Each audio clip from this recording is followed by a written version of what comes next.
There he is. Hello. What is up, everyone? Wow, you want to talk about some technical difficulties? How is everyone doing? It is episode 14 here on the Chalk Talk Nation weekly podcast every Sunday evening at 6 p.m. Eastern Time.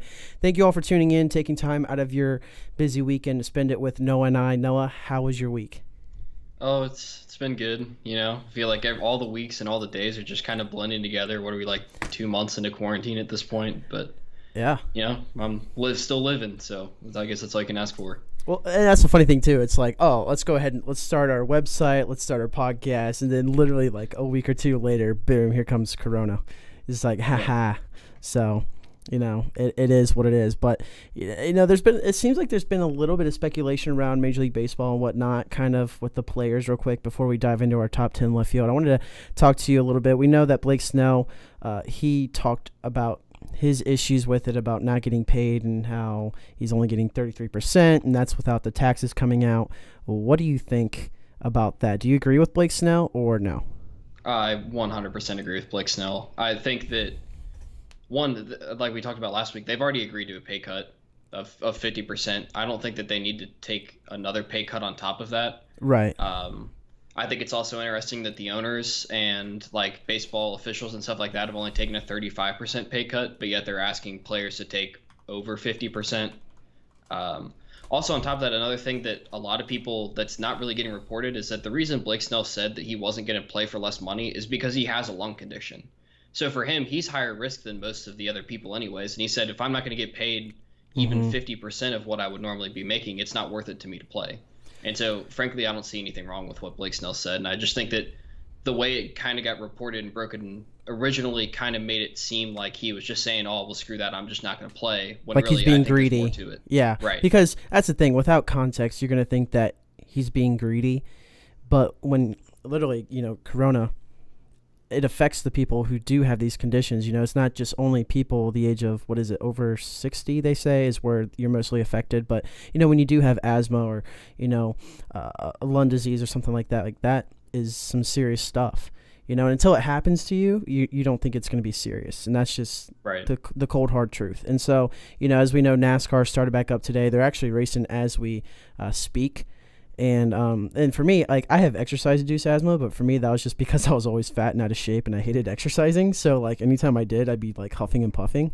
but no, so NASCAR's back, and hopefully they can come to an agreement come July, hopefully, because, as reports, you did a piece on it, come back mid-June for a 2-week spring training, and then maybe start in July. But, yeah, I just kind of wanted to get your opinion on that.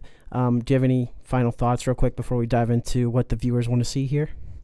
Yeah, I mean, I just want to briefly mention Ken Rosenthal and Evan Derlich or something like that. I can't remember exactly how to pronounce his name, but they wrote a piece about what the MLB had proposed as far as safety precaution stuff go for keeping social distancing. It's basically what you would expect it to be, where it's like no one's allowed to chew tobacco or spit seeds or anything like that. They don't want people high-fiving. It's pretty much what you would expect. But if you're interested in actually going through and reading all that stuff, it's all up on Ken Rosenthal's Twitter. But I just figured I'd mention it. And I can retweet the tweet out after we're done here that actually has all the information. But just thought it'd be worth mentioning. Yeah, Noah's an absolute beast, so I'm sure he'll do that. And speaking of Noah being a beast, he created his first video of the Mariners franchise. Now, you guys know, if you tune into my live streams, I'm trying to get back into it, but, doing the Marlins franchise, that was more just playing, right? Noah goes completely in depth with, positional players and whatnot. I'm sure you could go into the details of it, but that video is going to be live tonight, soon after this podcast, and I really think you guys should tune into that. I think it's a good video. And was there another thing that we had coming out or something like that, like an article or something? Oh, Be on the lookout. I put something up last week. I think a lot of people saw it over on Twitter, just with like an actual article form of when we did the catcher last week. Expect that for not only the left fielders one, but also catching up on the positions to the rest of the infield. Those will be up within the next week or two on the website as well. So just be on the lookout for that. So be on the lookout and be sure to subscribe to us on YouTube. It's free. You can also subscribe to our website at www.chalktalknation.com. You can get a newsletter that we'll be working on here pretty soon. And we've gotten a lot of subscribers. It's actually pretty cool. It's, it seems like we're finally starting to get where we want to be, and just building a community and talking baseball, talking shop with everyone. It's a lot of fun. It's what drives us, especially during the coronavirus. And also, on Twitch, appreciate you guys always tuning in and whatnot. But let's go ahead and dive in to our top 10 left fielders. It's a very subjective list, and as you all know who tune into the podcast weekly, Noah tends to lean more in Fangraphs. I tend to lean more in Baseball Reference. So some statistics like WAR and stuff like that are a little bit different, but I think it's going to be interesting. So with that being said, Noah, give us your number 10. All right, well, my number 10 would be the 29-year-old outfielder for the Atlanta Braves in Marcell Ozuna. 130 games last year, 29 home runs, 336 weighted on-base average, 1.9 WRC plus, basically just slightly above average numbers. One thing you're going to notice throughout this list as we keep going through, guys, is there are a lot of really, really bad defenders in left field. I pulled the outs above average stats for all these guys, and Marcell Ozuna falls in at -8. That's going to be a pretty common place here in the rankings. But Marcell Ozuna is a guy that has really fallen off defensively. I mean, this is a guy that won a Gold Glove in 2017, and now he's -8 outs above average, which is pretty bad. He's a guy that also really consistently underperforms like his expected stats. So if you look at stuff like expected weighted on base average, it could be like 340, 350, but yet he's always in the 320s, 330s. It's just kind of, I'm not sure if that's just the player that he is, or maybe one of these years he's going to have like a breakout and just suddenly jump way up this list. One thing that kind of suggests that he might improve would be that the batting average on balls in play was really low. It was like 50 points below his career average, so that would suggest that he got really unlucky last year. And then on top of that, he's kind of betting on himself this year. He signed a 1-year deal, which means that basically he's looking to get paid this offseason. It can be hard now. Probably not working out too well for him considering everything that's happened so far this year, but it's going to be one of those things where he's definitely going to have to go out and prove that he can play if he wants to get paid this offseason. Yeah, and that's exactly what Josh Donaldson did last year when he signed with the Braves. Get the pillow contract, you perform, you get over 900 OPS, big boy, you're getting yourself a big contract. You're getting the 4 to 5 year deal. And that is exactly what Marcell Ozuna was hoping for, and I couldn't agree more. Marcell Ozuna is actually my number 10 as well. The OPS is 800, and he's always battled injuries, I felt like. When he was with Miami and then also St. Louis, it seemed like he's always had some type of issue. But the guy still does. I mean, he hit 29 bombs last year with St. Louis. And, it's just kind of hard because, like you said, there's so many left fielders that are so bad defensively, and outs above average. Like, what plays can you get? And real quick, for those who don't know what outs above average is, here's the definition. Outs above average is the cumulative effect of all individual plays a fielder has been credited or debited with, making it a range-based metric of fielding skill that accounts for the number of plays made and the difficulty of them. So, for example, if a fielder who catches a 25% out probability play, he gets plus 0.75. You have to add it up to 1. And so one who fails to make the play gets negative 0.25. And so when Noah talks about Marcell Ozuna being what, -11? -8. -8. Sorry, there's other players that I have in mind that are -11. Yeah, -8. I see one on the list too. Yeah, I do too. But that means like he's not making most of the plays that he probably could make, or that have an easier probability of catching. So I hope that helps break things down a little bit, because we talk about outs above average a lot, except for like the catching position really in pitchers. So that's something to be on the lookout for. So Marcell Ozuna is my number 10 as well. All right, well, I'll get into number 9 with another guy that's a bit of a free swinger in Kyle Schwarber, 27 years old. Did play in 155 games last year, 38 bombs, 357 weighted on-base average, 120 WRC plus. Another guy with really, really bad defense. He's at -10 outs above average. Wait, who'd you say again? I'm sorry. Kyle Schwarber. Okay, God. Yeah. He's a guy that came up playing catcher. They kind of moved to left field because he wasn't really that good as a catcher. One of the things that has been nice to see, he's only 27, and his offensive numbers have really had solid improvement every year that he's been in the big leagues. Obviously, he missed the 1 year with the injury, but then came up big in the playoffs. So every year he's shown improvement at the plate. I think being 27 and a guy that puts out a bit more offensive production than what Marcell Ozuna does, that's why I have him ahead at number 9. Okay, interesting. I had him kind of floating towards the back end, and that's what's so hard because you really have to narrow it down to the top 10 left fielders in a given position. For me, for my number 9, I have Corey Dickerson, newly acquired on a 2-year deal, I believe, with the Miami Marlins. And for those who know I love the Miami Marlins. So with Corey Dickerson, I know he's 30, 31 years of age, but I feel like this is the chance where he could really, really shine. So last year, he had a 906 OPS, 131 OPS plus, and the thing is too, though, he's not that great defensively. I know that, but he still hit 293. The one thing that was harder for me not to put him up in the list too, the OBP is just not good. And, you have to think, too, what could it be, if it was a little bit better, but he still was able to put up those kind of numbers. I think he's going to be the guy. I think he has a really big chance to really be like the guy for the Marlins, just like with Jonathan VR. So they're going to mirror each other very well, I feel like. And I feel big things happening for him, but yet again, it could go on the flip side where, you see the offensive numbers kind of fall down a little bit just because I don't know. Maybe the level of play is a little bit down, but I don't know. I like Corey Dickerson. I have him at number 9.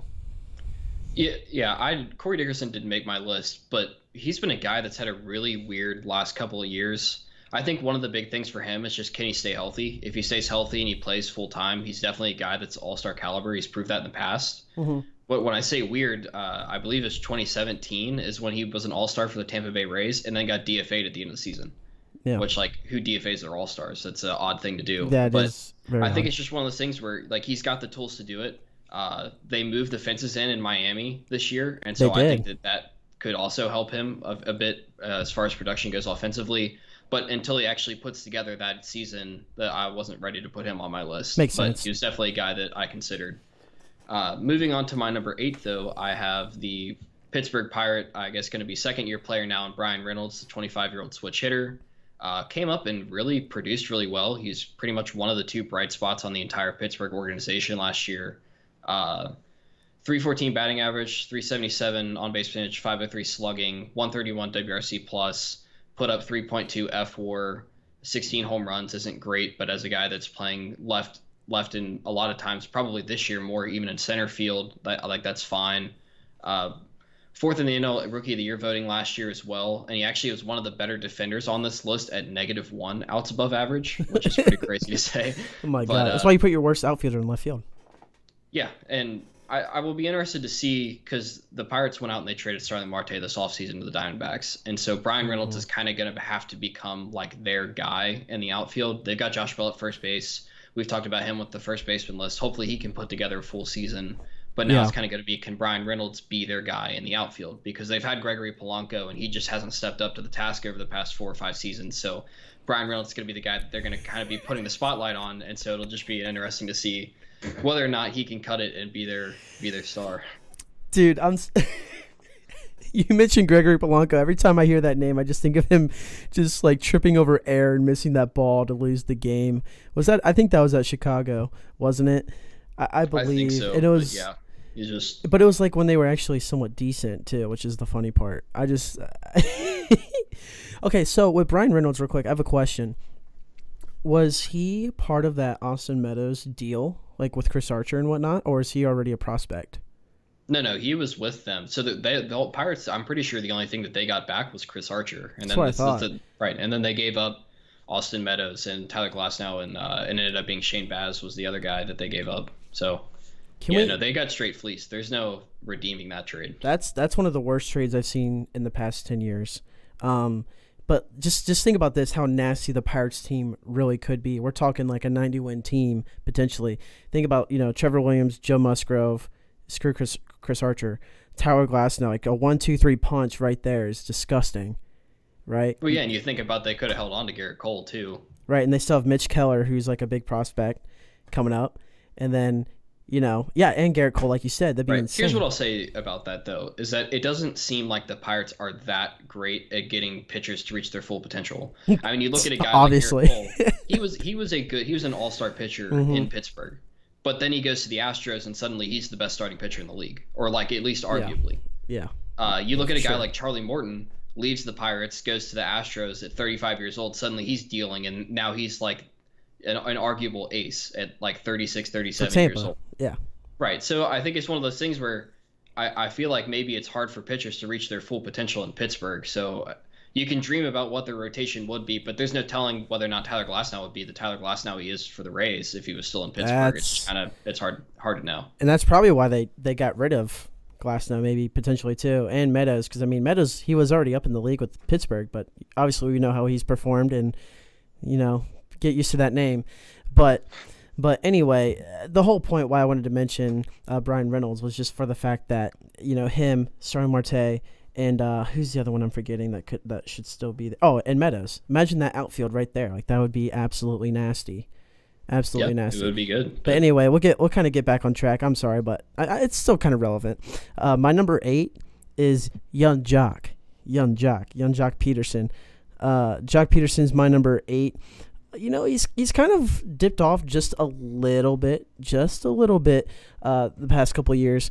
But man, the dude still hits for power. The dude still has just freakishly good power, not only in MLB The Show, but in real life as well. Slugging percentage of .538, OPS of .876. And the only reason why that really hurts is just the OBP, just not there per se. And I would love to know what his batting average is with balls in play. I would absolutely love to know that, because I don't know why. I don't know what it is. I can look it up. Okay, yeah, look it up. But I really like Jock Peterson. It was kind of hard to put him actually this far up on my list. I don't know if you have him on your list, like up further, but it was just hard for me personally. But I mean, he had a 127 OPS plus, not the greatest defender by all means. Granted, he is in left field. I'm trying to see if,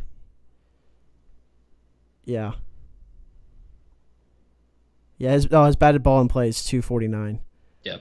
So, okay. But I mean, the dude still hits for power, and like to have that in the left field spot too, where you kind of just throw someone out there, it's not that bad. And I like Jock. So he's my number 8. Well, I like Jock too, and he's my number 7.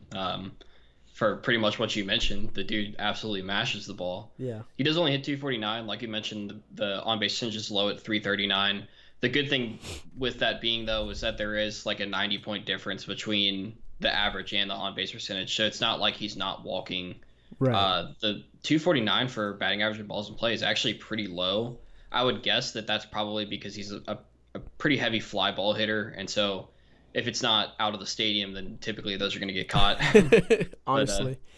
Yeah, so the reason I put him ahead of Brian Reynolds, despite Reynolds probably having a slight edge in terms of stats, is just consistency. I'd like to see Brian Reynolds put together a full season, especially with him being the guy now that Marte's out of the picture. But Jock Peterson, you mentioned the defense isn't great. He was a even 0 for outs above average, but he was also tied for the top 10 in left field. So yeah, when you look at it as far as position league goes, he's actually not that bad a defender. 362 weighted on base average and a 127 WRC plus are definitely above average as far as that goes.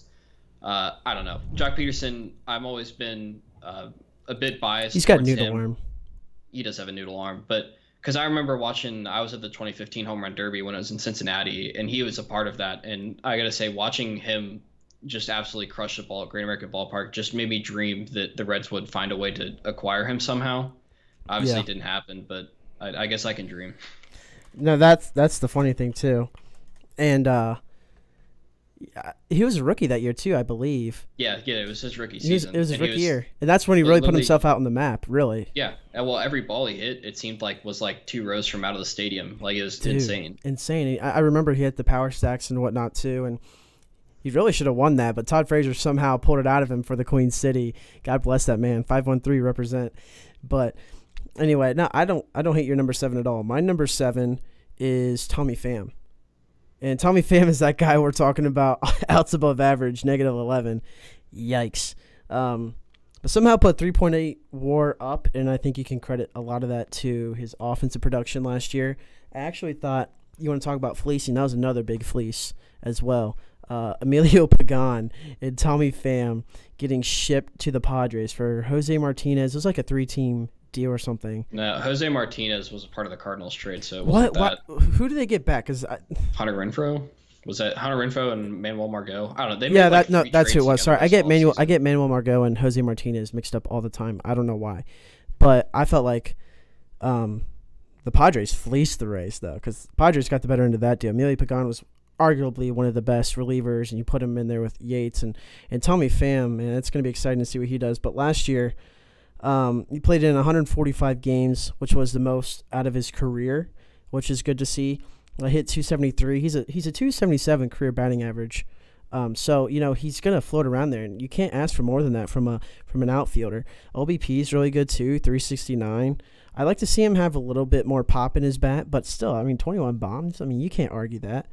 Mm-hmm. So 818 OPS. I really like Tommy Pham here at number 7, and really it's just kind of the outs above average thing that kind of had me put him so low. Yeah, you're making this pretty easy on me. I've got Tommy Pham at number 6. So, but yeah, say he's less. a pretty consistent hitter. Obviously, like you said, the power, you'd like to have it more. 21 home runs isn't great. I doubt the power is going to go up though, because I'm sure that the ball's going to be like impossible to hit out of the yard this year because it's the MLB, and what else would you expect? And then on top of that, he's moving to San Diego, and that's not exactly a very hitter-friendly ballpark. So I would guess he probably sticks somewhere around 20 home runs, but he gets on base, above league average hitter, 121 WRC plus, 349 weighted on base average. Yeah, and he put up 3.3 WAR by Fangraphs, or 3.8 by Baseball Reference, with being a horrible defender at -11 outs above average. So obviously he's getting things done at the plate, and I just felt like as a more complete package player, I felt that he would deserve to be ranked higher than some of the other guys I had on this list, and so that's why I slotted him at 6. Yeah, he's just right there. Tommy Pham, you can't go wrong, man. You really can't. I think he's a sneaky player. I think he's an undervalued player, to be honest with you. A lot of people don't really talk about him, or they write him off, but man, you put him right there in that lineup. Be kind of interesting to see how he does in San Diego, like you mentioned. But I guess we'll kind of go to my number 6. My number 6. Let me fasten my batting gloves for a quick and flip my bat, because it's bat flipping season, baby. Mark Canha. What it do? Now, I try to be as objective as possible, and I'm going to be honest with you, it's a little subjective based, a little bias in this too, but the way he really has molded into the Oakland A's lineup for the past 2 years, when he was really a bench bat, got sent down to the minors a couple times, he really just absolutely shut. 26 bombs, 913 OPS, 145 OPS plus. Dude just mashed baseballs. And usually he's quite abysmal defensively, but he was not necessarily that bad last year. If you look at his defensive runs saved above average, it was 3 points above league average. And so for that being in left field, and he could kind of dabble in center field too. They put him at first base every now and then as well. But Mark Canha, number 6, okay, I like it. I don't hate it. That's my boy right there. All right, well, I'll do you one better. How about Mark Canha at 5? Oh my God. What's really funny is, since we've been doing this, I think every time an Oakland Athletic player's been on the list, you're like, I don't want to be biased or see anything like that. And every time they're ranked higher on my list than they are on your list. I know that's because I didn't even have Matt Olson at number 1. Right, but yeah, you hit the nail on the head. This is a dude that's really coming into his own in his 31 age seasons. Yeah. 26 home runs, 273 OBP. 396, so just shy of 400, was awesome. 386 weighted on base average. That's all-star to elite level. 4 WAR last year. -1 in the outs above average, but like we said before, that's pretty much league average as far as left field goes, so that's nothing to really complain about. Mm-hmm. One of the things that I think really helped was that his approach at the plate kind of changed. He jumped 5.2% as far as walk percentage, which is a huge jump for a year-over-year thing. The one thing that does suggest he might regress a little bit is that his batting average batting average on balls in play was a bit high, 20 points higher than what his career is. But really, 20 points isn't that much, and it's definitely not enough to explain the jump that he made. So I think you could credit that more to the adjustments he made at the plate than you can just him getting lucky. So I would imagine that at least over the next couple of years, he's going to be around the same area. Real quick, can you explain the batted in balls, like the batting average of balls in play again to everyone who's watching? Because I know for me it's like 240 to 260, but can you explain to the people watching what that is exactly? Yeah, so batting average on balls in play is just every time you hit the ball in play, whether it's a ground ball to third base or a home run or a pop up, anything that puts the ball in play, those are the only at bats that get counted for batting average and balls in play. So batting average is just all of your at bats. So if you strike out, then that counts. But it's just when you put the ball in play. So let's say in a game that you strike out once, you hit a home run, and you ground out to third, your batting average would be 333, but your batting average in balls in play would be 500 because you only put the ball in play twice. So it's kind of hard to tell with a range because every player is different about what it should be. Usually it's typically somewhere around 300, but you get guys that are just really lucky for their career and they happen to sit at 340 for their career average. And then you have other guys, like a guy like we mentioned before, and Jack Peterson, his career batting average in balls in play is only 260. So really what you're looking for is a big change from what the career numbers are instead of just saying, oh, well, this guy's at 340, so eventually he's going to regress, because it could be that that's just the type of hitter he is. And see, that was the big issue with having Tim Anderson like so high up on the list for shortstops, right? Because didn't he have like a really inflated batting average of balls in play? Yeah, his was way up last season, which is a big part of why he ended up leading the league in batting average. I at least personally expect him to regress a good bit this year. Yeah. But real quick, shout out to Doc Medic 76 with a great idea. Noah, I think you have the stream pulled up as well. But he said, make a squad out of your number one player in every position and play each other. So, Noah, that honestly is a great idea. Maybe we should do that after we finish going around the horn and whatnot with all these positions and have to maybe stream it or something. Yeah, that could be good. Or we could, I mean, obviously we'll work out the details, but we could just make that the podcast the week after we finish, and we'll just talk the whole time while we play the... That would be really cool. That's a great idea. Doc Medic 76, thank you so much for that. But let's go ahead and move on to, I believe, my number 5? Yep. So my number 5 is Bryan Reynolds. And I talked to Noah a little bit about this before the podcast. I told him that he was in my list. And it's hard. I understand to have someone up there who it's his first year and whatnot. But you really look at his numbers, and like he almost played a complete full game season, 134 games. The dude just got stupid Madison baseballs. I mean, 16 home runs, 37 doubles, 4 triples, 46 walks as well. OPS plus 131, and he's 24. He finished 4th in Rookie of the Year for National League. A lot of people, you might not even have heard of him because everyone kind of counts off the Pirates. Let's be honest here. It took me a little bit just to even figure out about him too. And like you said, just -1 outs above average. That's not bad at all, especially for left field. And it's going to be interesting because he is going to have to make that transition to center field probably this season. But Bryan Reynolds, I mean, he's a sneaky guy. And also, the fact that he hits from both sides of the plate, that just makes him even more valuable. I couldn't put him up any more than 5 just because of the other guys in front of him. But I really, really like Bryan Reynolds. I think he has a bright future ahead of him.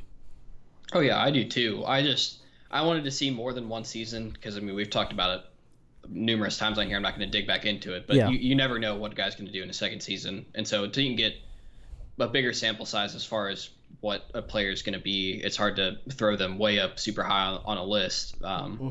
That's why I didn't even have Eloy at number 10. I just have no idea. And he really, I mean, well, Eloy really struggled for long periods of time last season too. So but I'll get into my number 4, a guy that's been around in the league for a while now, and Michael Brantley. Yeah. Oh, wow. Okay. Houston Astro. Wow. 22 home runs last year in 148 games, 311 batting average, 372 on base percentage, 503 slugging percentage, 367 weighted on base average, which is all-star level, 133 WRC plus is way above league average, and 4.2 WAR despite putting up -5 outs above average.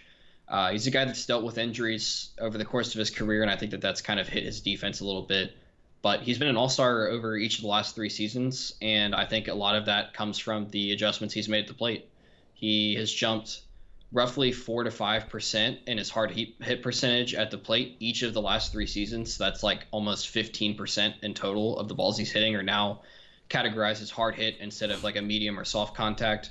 And I think that that's really what's kind of allowing him to stick around and still be an all-star caliber player. And so, given his production and the longevity of his career, despite dealing with injuries and the recent resurgence that he's made, I thought that that was enough to get him number 4. Okay, okay. I think this might be where we start to see maybe a little bit of difference then. My number 4, I have David Peralta. David Peralta, the outfielder for the Arizona Diamondbacks. David Peralta, he dealt with some injuries, but he still had a very good season. 99 games, hit 275, still had over an 800 OPS. For his age, too. Really not that bad whatsoever. And his outs above average wasn't terrible as well. I mean, it was actually 1 point above league average. And so you love to see that, especially for a guy his age. Now, his runs saved, though, wasn't necessarily that great. Like actually throwing guys out and whatnot. So he doesn't have the best arm. But, he's a gold glover. He's a silver slugger and whatnot. And he's going to be key for Arizona moving forward. I don't know how many more years he actually won or that he has left on his contract. I'm not completely sure, but not a bad guy at all. I mean, he won the Gold Glove last year, so it's hard not to have him at number 4. That's my number 4. Well, here's the big shock for you. David Peralta did make my list. What? Yeah. Why? Are you... What? Well, here's what I'll say. Defense means a lot less to me in left field than it does at a position like shortstop or third base.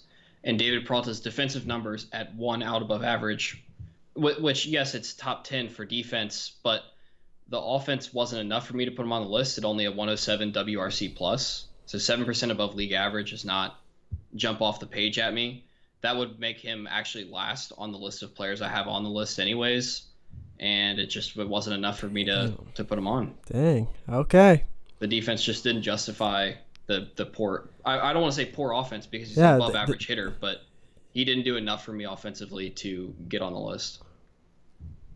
I'm interested to see who else is on your list. This is okay. All right. Well, my number 3 is Austin Meadows, Tampa Bay Ray, 25 years old. 2019 All-Star, was 14th in the AL MVP voting this past season. 33 home runs, 291 average, 364 OBP, slugged 558, which is pretty great.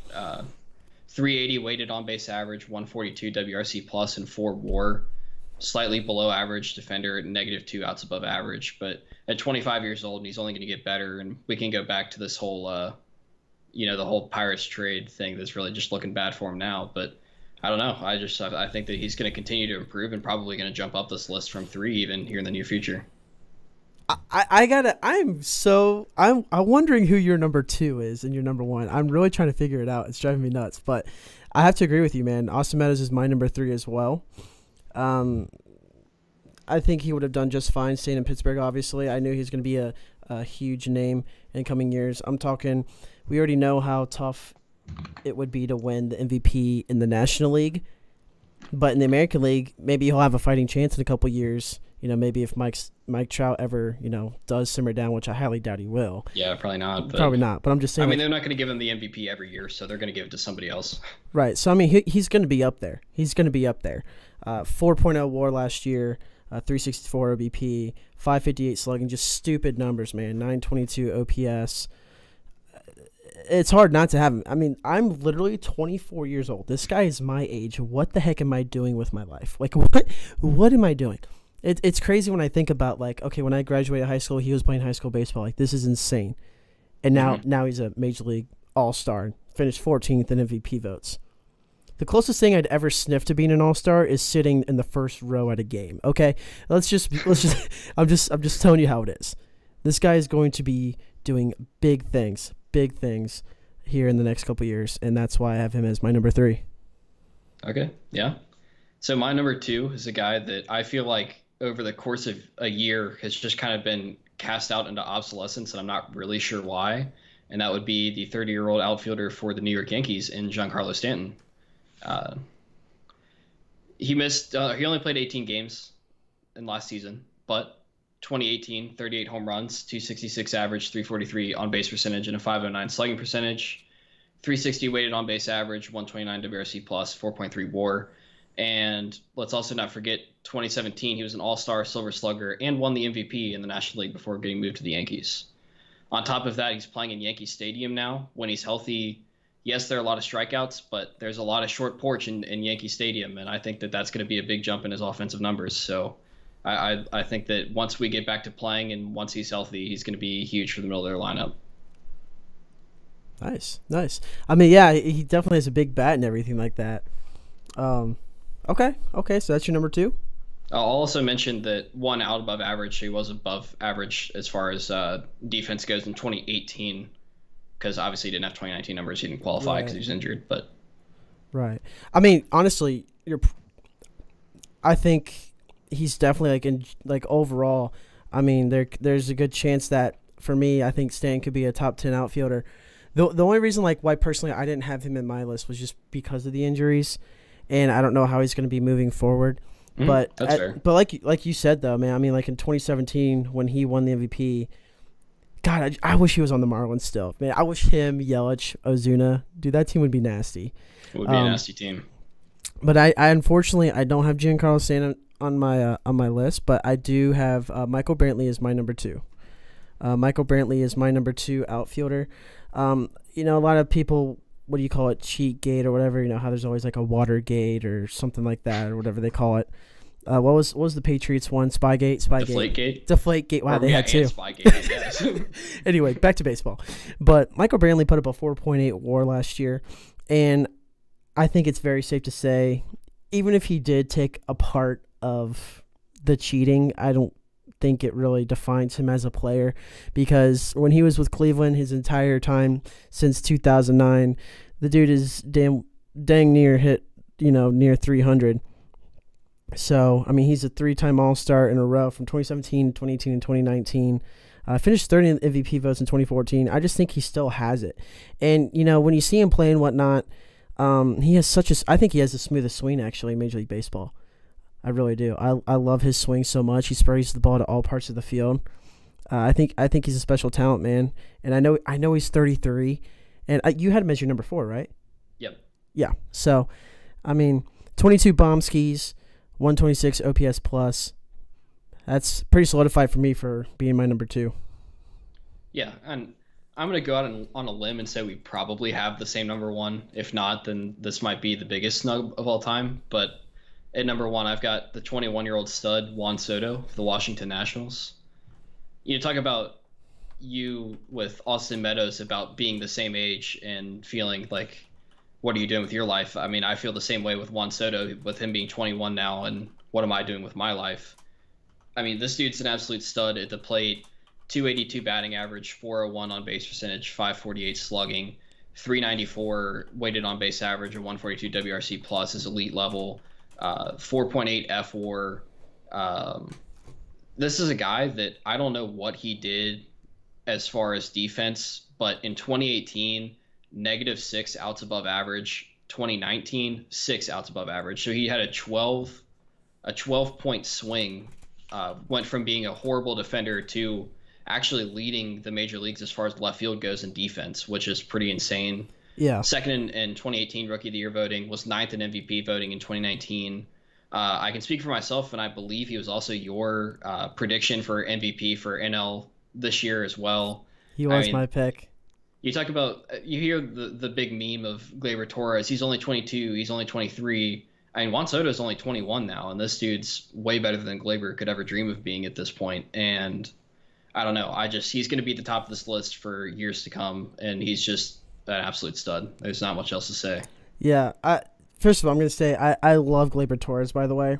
I think he has the second best swing in all of baseball. Just like the path, at least. I love his swing. But no, Juan Soto is definitely number 1. Definitely number 1. He's the most solidified player. And think of physically, he's 21, right? Mm-hmm. Honestly, you might look at him, you think he's 28, 29. I take a look at the pictures of myself when I was 21, and I'm just like, I could have done better. No, but for real though, this guy's mentality, I've never seen it. He's so poised, and he acts like he's like a veteran. Like he's been in the league for 10 years. Yeah, it's insane. And, I think the difference between him and Acuna, the cockiness. Soto, I don't really know how to describe it, but it's just kind of like, it's like more solidified, I feel like, than Acuna. Because Acuna feels like, it just feels a different type of cocky. I don't know if you can agree with me or not on that. But, Soto is just disgusting, man. 138 OPS plus, 949 OPS. That's definitely MVP. You're talking MVP when you get to that 920, 930. Because Trout had over 1,000, of course. But, dude, Juan Soto, man, he's special. And I can't wait to just see him progress and to keep growing through Major League Baseball. If we even take a look, 2018, even then, if you say, oh, it's not that great of a sample size, 116 games, 292 batting average, 406 OBP, 923 OPS, it's like, okay. Maybe, all right, pitchers will start to catch up to Juan Soto, find a weakness and whatnot. Okay, you're good. 2019, it just didn't happen, and he played 150 games. He took Garrett Cole opposite field on the train tracks. Yeah. Against Houston. He's insane. Dude is unreal. Like, I'm talking generational talent, man. Like, it's gonna be awesome to see him, and hopefully, when that day comes, I can have a kid and whatever, and just grow up, watch Juan Soto. Like, that's incredible to like even think about. You know what I mean? It's just like it's crazy. It's crazy. So, do you want? Should we run through our top 10 again for those who maybe tuned in a little bit late? Yeah, we can if you would like to. All right. So you go first, my guy. All right. So I've got Marcell Ozuna at 10, Kyle Schwarber at 9, Brian Reynolds at 8, Jock Peterson at 7, Tommy Pham at 6, Mark Canha at 5, Michael Brantley at 4, Austin Meadows at 3, Giancarlo Stanton at 2, and Juan Soto at 1. I love it. Here's my list. Number 10, I got Marcell Ozuna. Number 9, Corey Dickerson. Number 8, Jock Peterson. Number 7, Tommy Pham. Number 6, Mark Canha. Number 5, Brian Reynolds. Number 4, David Peralta. Number 3, Austin Meadows. Number 2, Michael Brantley. And number 1, Juan Soto. But man, this has just been a great podcast, man. It just gets better and better every week. I love that everyone talks with each other in the chat and whatnot. It's great. Everyone tunes in and whatnot. And then, guys, I'm telling you, you can re-listen or listen to old podcasts if you haven't already on our website, which has been scrolling across the top, www.chalktalknation.com. We're on all platforms, Spotify, Apple Podcasts. It's free. So be sure to tune in on that. Follow us. This video or this podcast will be live tonight on May 17th. So be sure to check that out. And Noah, do you want to talk a little bit more about your YouTube before we head out?